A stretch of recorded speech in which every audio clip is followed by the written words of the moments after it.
있으니까 3장 가요. 3장에서 예수를 깊이 생각하라. 그러므로 함께 하늘에 부르심을 받은 거룩한 형제들아, 거룩한 자매들아, 우리가 믿는 도리의 사도시며 대제사장이신 예수를 깊이 생각하라. 사랑하는 여러분, 우리 인생의 행복의 비결을 누가 저에게 묻는다면 예수 그리스도를 깊이 생각하는 데 있다. 예수님을 깊이 알고 그분을 깊이 묵상하고 그분하고 내 인생을 연결시키고 그분하고 나의 삶을 연결시키고 예수님의 관심사를 나의 관심사로 만들고 예수님이 지금 하고 계신 일하고 그걸 나와 연결시켜야 돼요. 왜 자꾸 선교하자 그럽니까? 예수님이 하고 계신 일이 선교잖아요. 지금 하나님 보좌 우편에 앉아 계시지만은 예수님이 누구를 통해 선교하고 계세요? 성령을 보내어 선교하고 계신 거예요. 그러니까 우리가 예수님이 선교하고 계시니 나도 선교하겠습니다. 예수님이 전도하시니 저도 전도하겠습니다.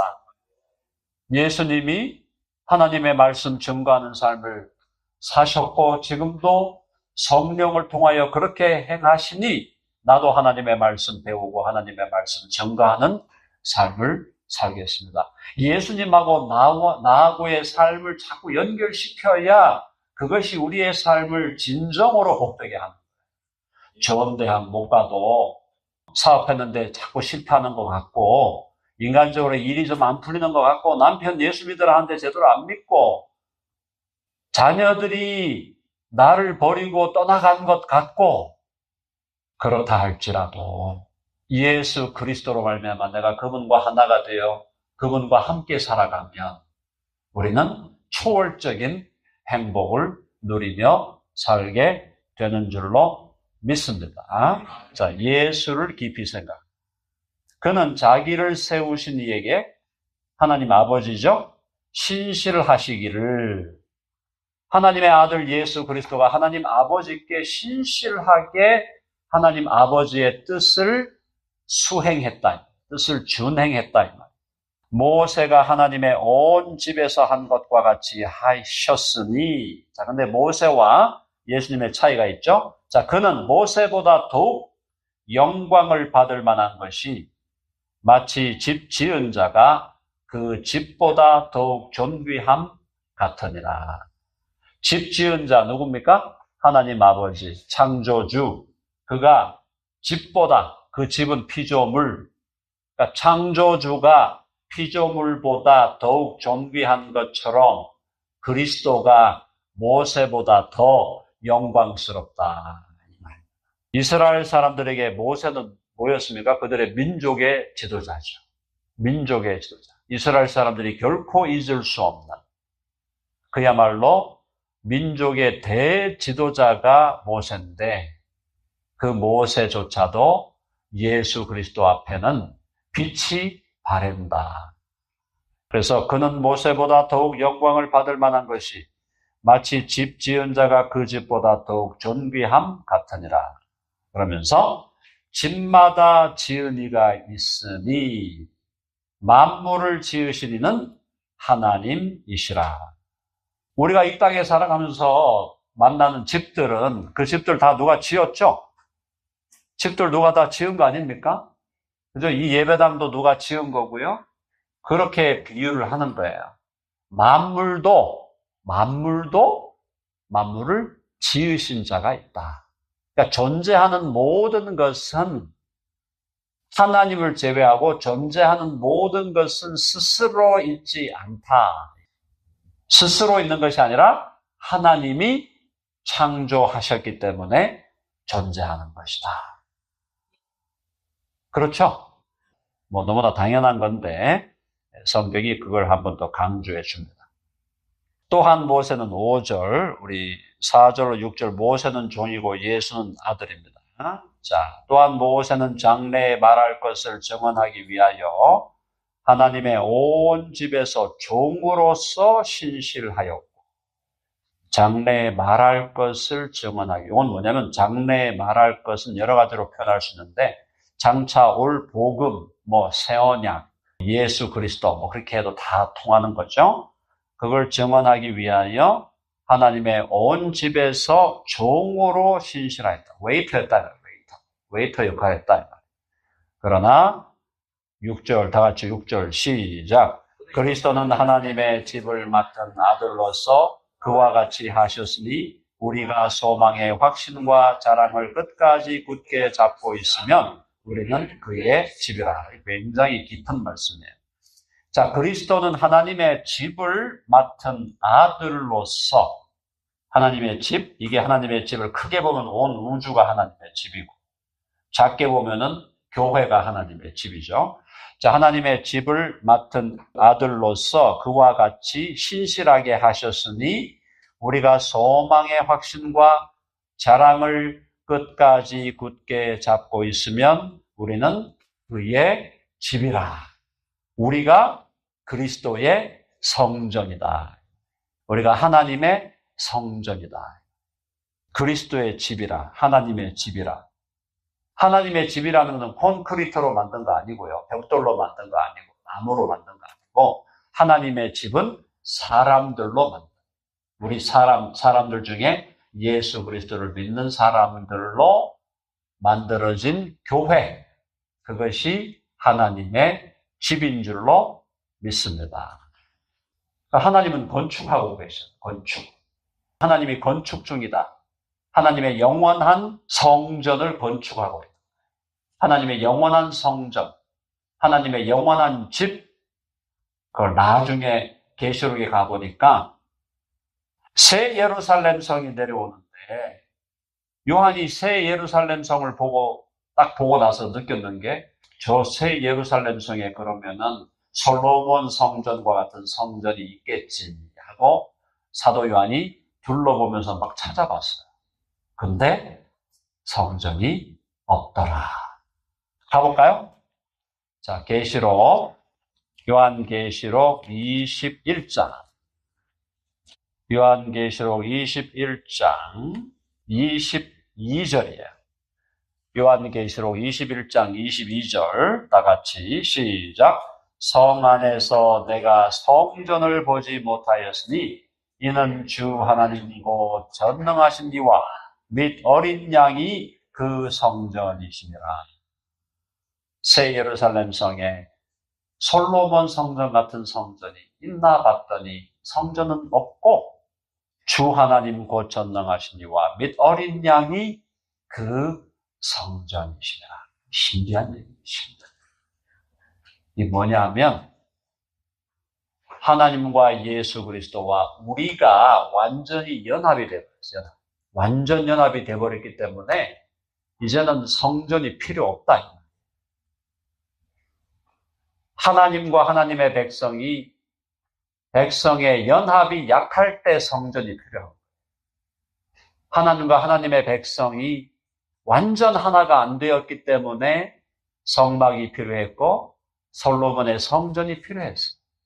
근데 이제는 예수 그리스도로 말미암아 우리가 완전히 하나님과 하나가 되어버렸기 때문에 더 이상 무슨 벽돌로 만들고 무슨 천대기로 만들고 무슨 심지어 금으로 만들었다고 해도 그런 성전이 필요 없다 이 말이에요. 예수님과 우리가 완전 하나 되었으니까.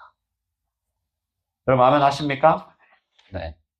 이건 상당히 깊은 진리이기 때문에 여러분들이 잘 이해가 안 되실 수도 있어요. 이해가 안 되면 넘어가면 됩니다. 나중에 되면은 또 할 수 있습니다. 자, 그러므로 7절 성령이 7절로 10절 마음을 완고하게 하지 말라 그랬습니다. 그러므로 성령이 이르신 바와 같이 오늘 너희가 그의 음성을 듣거든 광야에서 시험하던 날에 거역하던 것 같이 너희 마음을 완고하게 하지 말라. 거기서 너희 열조가 나를 시험하여 증언하고 40년 동안 나의 행사를 보았느니라. 그러므로 내가 이 세대에게 노하여 이르기를 그들이 항상 마음이 미혹되어 내 길을 알지 못하는도다 하였고 내가 노하여 맹세한 바와 같이 그들은 내 안식에 들어오지 못하리라 하였다 하였느니라. 출애굽의 1세대가 못 들어갔죠? 출애굽의 1세대가 가나안 땅에 못 들어갑니다. 그리고 1세대는 못 들어가고 2세대만 들어가죠. 2세대만. 거기에 영적인 의미가 있어요.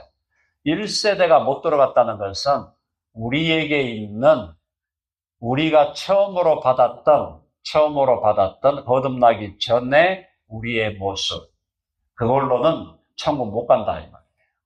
우리가 거듭나야, 믿음으로 거듭나야 가나안 땅에 천국에 들어가게 된다. 그게 바로 영적인 의미예요. 영적인 의미. 자, 그런데 어쨌든 이스라엘 백성들이, 우리 하나님께서 이스라엘 백성 중에 1세대를, 출애굽의 1세대를 가나안 땅으로 들어가지 못하게 하신 것은 굉장한 영적인 의미가 있다. 자, 그런데 신학적으로 좀 논쟁이 있어요. 그게 뭐냐면, 출애굽을 해가지고 홍해를 건넜잖아요. 이 사람들이. 출애굽을 해서 홍해를 건너왔는데 광야에서 불순종했단 말이에요. 1세대가. 광야에서 불순종해가지고 땅이 지진 나가지고 또 그냥 죽어버리고 불뱀에 물려 죽어버리고 그랬습니다. 그럼 1세대가 다 지옥 갔는가? 이런 이제 문제가 생겨요. 신학적으로. 출애굽 1세대가 다 지옥 갔다라고 생각하는 사람도 있고, 세계적으로 저명한 학자들이 그렇게 생각합니다.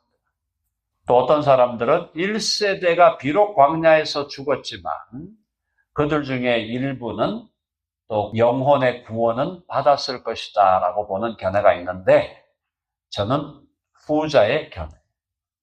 그러니까 광야에서 불순종해가지고 심판당했다 해도 그 사람들의 영혼은 하나님이 천국에서 일부 다 받은 게 아니라 할지라도 일부는 받았다고 봐요. 무슨 말인가? 이 얘기 또 제가 성경에 없는 얘기 한다 그래서 그럴까 싶어서, 자, 고린도전서로 가봅시다. 고린도전서 5장이에요. 5장 1절로 5절까지. 5장 1절로 5절까지 보시면, 제가 빨리 읽을게요. 너희 중에 심지어 음행이 있다 함을 들으니 그런 음행은 이방인 중에서도 없는 것이라. 누가 그 아버지의 아내를 취하였다. 교회 안에서 어떤 사람이 자기 아버지의 아내니까 아마 양모였던 것 같아요. 스텝마더. 자, 취하여서 간음을 한 거죠. 교회 안에서. 이런 일이 일어났다는 게 정말 고린도 교회가 어떤 교회인가 알 수 있겠죠. 그리하고도 너희가 오히려 교만하여져서 어찌하여 통한이 여기지 아니하고 그 일을 행한 자를 너희 중에서 쫓아내지 아니하였느냐. 출교해야 된다. 그러니까는 내가 실로 몸으로는 떠나 있으나 영으로는 함께 있어서 거기 있는 것 같이 이런 일을 행한 자를 이미 판단하였노라. 주 예수의 이름으로 너희가 내 영과 함께 모여서 우리 주 예수의 능력으로 이런 자를 사탄에게 내주었으니, 간음행한 자 말이에요. 이는 육신은 멸하고 영은 주 예수의 날에 구원을 받게 하려 합니다. 심각한 죄를 지은 건데, 이 사람이 예수님을 믿는 사람인데 믿음이 연약하고 육신의 소욕을 따라 살다 보니까 심각한 죄를 지은 거예요. 그러니까 교회에서 쫓아내라 그랬어요. 쫓아내갖고 이 사람의 육신은 멸했다. 그런 심각한 죄를 범하니까 하나님이 쳐버린 거야. 육신을 쳤어요. 쳤는데, 그런데도 이 사람의 구원은 변함없이 주어졌다. 와. 자, 해봅시다. 구원은 오직 은혜로 받는다. 이런 사람 천국 가면 안 되겠죠? 이런 사람 천국 가면 되겠어요, 안 되겠어요? 이런 사람이 천국 갔기 때문에 나도 갈 수 있는 거예요. 아멘 하십니까? 그런 죄를 짓고 그렇게 가라 그 말이 아니고, 그런 실제적으로 이런 죄를 지은 인간이나 실제로 이런 죄를 안 지었다 하더라도 그 마음속에 있는 간음과 음란과 음욕을 보면 똑같다 이 말이에요. 사람들이 이런 인간을 어떻게 천국에 보내냐. 너는 너 같은 인간도 천국에 보낸다 하나님. 아멘 하시죠? 사람의 행동을, 우리가 죄악된 행동을 막 프로모트 할 건 없지만 다른 사람에게서 나타나는 죄악된 행동을 가지고 이러니 저러니 자꾸 말을 만들면 그럼 뭐 하는 거예요? 자기 얼굴에 침 뱉는 거예요, 자기 얼굴에. 그런 짓을 자기는 안 하나? 합니까, 안 합니까? 혹시 안 하시는 분 있어요, 여기? 그런 마음과 생각을 안 하는 사람이 한 사람도 없어요. 한 사람. 그게 인간 본성의 전적 타락이다. 그죠? 그래서 다른 사람의 행동에 대해서 이래라 저래라 말이 많다는 건 아직 내가 누군지 모른다는 거예요. 내가 어떤 인간인지를 모르니까 자꾸 다른 사람 얘기를 하는 거예요. 내가 어떤 인간인지를 알면은 다른 사람에게서 있는 연약한 모습이 어떻게 생각돼요? 와, 나와 비슷한 모습이 저기도 있네. 그냥 그렇게 이해하고 넘어가는 겁니다. 근데 퍽이나 자기는 의로운 것처럼, 퍽이나 자기는 뭐 아주 도덕적인 것처럼, 다른 사람의 범죄에 대해서 이래라 저래라, 뭐 나와라. 그런 사람들 보면 정말 답답해요. 해봅시다. 니꼬 알라. 자, 넘어갑니다. 자기의 꼬라지를 알아야 되는데, 자기는 퍽이나 의롭고, 다른 사람은 다 그냥 그죠? 다 그냥 그렇게 생각하시면 안 돼. 그거 크리스찬이 덜 돼서 그런 거예요. 크리스찬이 제대로 되면 나 같은 죄인도 천국 갈 수 있게 되었다는 게 그게 그냥 감사한 겁니다. 그죠? 예수님 때문에 천국 가는 거죠. 자, 갑니다. 그 다음에 12절 3장 형제들아 너희는 삼가 혹 너희 중에 누가 믿지 아니하는 악한 마음을 품고 살아계신 하나님에게서 떨어질까 조심할 것이요. 그런 인간 되면 안 된다 이 말이에요. 그거 음란한 간음을 행한 그런 인간처럼 살면 안 된다. 오직 오늘이라 일컫는 동안에 매일 피차 권면하여 너희 중에 누구든지 죄의 유혹으로 완고하게 되지 않도록 하라. 그렇죠? 우리가 서로 믿음 안에서 서로 교제하는 건 뭡니까? 서로를 지켜주기 위해서. 서로를 지켜주기 위해서. 유혹에 빠지지 않도록. 유혹이 왔을 때 혼자 이기지 못하는 상황에서 우리 형제와 자매들이 옆에서 자꾸 힘을 주고 용기를 주고 격려하면 유혹에 쉽게 넘어가던 영혼이 유혹을 이기게 되는 것이죠. 하나님의 말씀을 통해서 우리의 영혼이 하나님의 말씀으로 강건해지는 만큼 우리가 유혹을 이길 수 있고 동시에 사랑하는 형제들과 자매들과 함께 서로 교통하면서 서로의 거룩한 에너지를 주고받을 때 우리는 유혹을 이길 수 있는 영적인 면역력이 더 강해진다. 그래서 예수님을 믿는 사람들은 자주 모이고 자주 만나서 서로 교제하고 교통하면서 서로에게 거룩한 에너지를 주고 받아야 돼요. 그러지 아니하면 어느 누구도 그죠? 유아 독존이 없다니까요.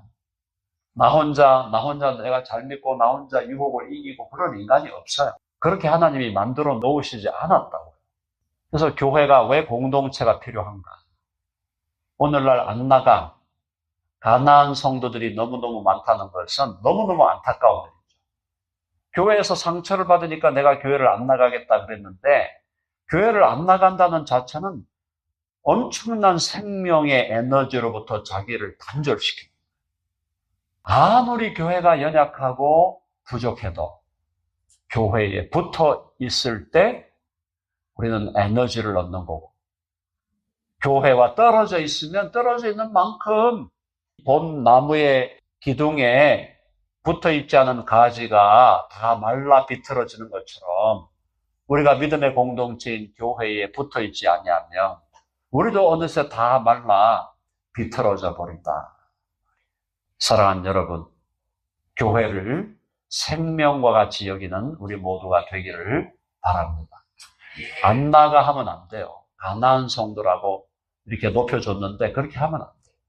교회에 나오는 우리 믿음의 형제와 자매들이 허물이 있어 보이고 연약함이 있어 보인다 할지라도 그래도 그 공동체 안에서 예수 그리스도가 우리의 주님이시며 구세주라는 사실이 고백되고 있다면 그곳에서 하나님 아버지에 대한 찬양과 경배가 올려지고 있다면 그곳에서 부족하지만 하나님의 말씀이 말씀대로 선포되고 있다면 우리는 그 교회를 떠나면 안 된다. 교회의 일원으로 자기 자리를 지키고 거기서 내가 해야 될 일을 감당하고 내가 희생해야 될 것이 있으면 희생하고 그렇게 해서 교회를 믿음의 공동체로 계속 아름답게 가꾸어 갈 때 그것이 서로가 사는 길이다. 아멘 하시죠? 그러니까 여기 나와 있잖아. 형제들아, 너희는 삼가 혹 너희 중에 누가 믿지 않은 악한 마음을 품고 살아계신 하나님에게서 떨어질까 조심할 것이요. 오직 오늘이라 일컫는 동안에 매일 피차 권면하여 너희 중에 누구든지 죄의 유혹으로 완고하게 되지 않도록 하라. 우리가 시작할 때 확신한 것을 끝까지 견고히 잡고 있으면 그리스도와 함께 참여한 자가 되리라. 요거는 견인을 격려하는 거죠. 그죠? 성도의 견인을 격려하는 말인데 성도의 견인을 격려함에 있어서 끝까지 믿음을 지켜야 될 책임이 누구에게 있는 겁니까? 나에게 있는 거예요.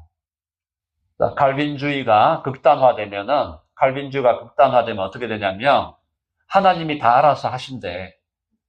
그다음부터 어떻게 하면 그다음부터 나는 그냥 방만하게 막 살아. 막 살면서 하나님이 알아서 하십니다. 그거는 정상적인 복음주의적인 칼빈주의가 아니에요. 빌립보서 1장 6절 가봅시다. 빌립보서 1장 6절. 빌립보서 1장 6절에서 뭐라 그랬어요? 예수님이 하나님께서 바울을 통해서 빌립보서 1장 6절 다 같이 읽어봅니다. 시작. 너희 안에서 착한 일을 시작하신 이가 그리스도 예수의 날까지 이루실 줄을 우리는 확신하노라. 우리 안에서 착한 일을 시작하신 게 뭐예요? 구원의 역사를 시작하신 주님께서 주님 오실 때까지 우리 안에서 이루신다, 완성하신다. 예수님이 완성하신단 말이에요. 맞는 말이에요. 맞는 말인데 이걸 빌미로 그러니 우리는 그냥 대충 살고 제자 훈련도 안 받고 전도 폭발도 안 하고 성경대학도 안 하고 교리대학도 안 하고 대충 살면은 된다? 아니다 이 말이에요. 거기 나와 있잖아 지금 여기 히브리서에. 히브리서 3장 14절에 보니까 우리가 시작할 때 확신한 것을 끝까지 견고히 잡고 있으면 그리스도와 함께 참여한 자가 되리라. 견인하라 이 말이에요.